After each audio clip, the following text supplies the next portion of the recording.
আচ্ছা দাদা, টেনশন কাকে বলে? টেনশন? আচ্ছা বস, ধরে নে তুই বাইক নিয়েছিস, বাইক নিয়ে রাস্তা দিয়ে যাচ্ছিস, সামনে একটা সুন্দরী মেয়ে দেখতে পেলি। সে মেয়েটা বললো দাদা আমার এক জায়গায় ছেড়ে দেবে, তুই তার গাড়িতে তুললি।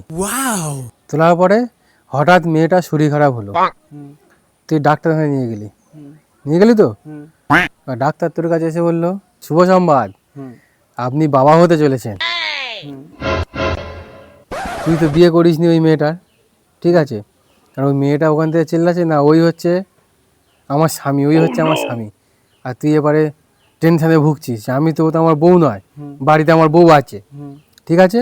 তারপরে পুলিশ এলো, পুলিশের সমস্ত কিছু শুনলো, শোনার পরে তোর মেডিকেল চেক আপ করালো।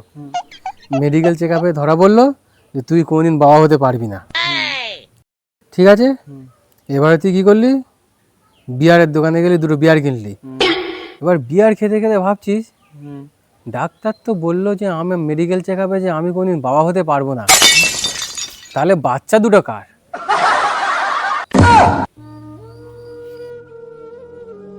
হ্যাঁ রে, তোর কি হলো? তুই তো টেনশন সম্বন্ধে জানবি বললি।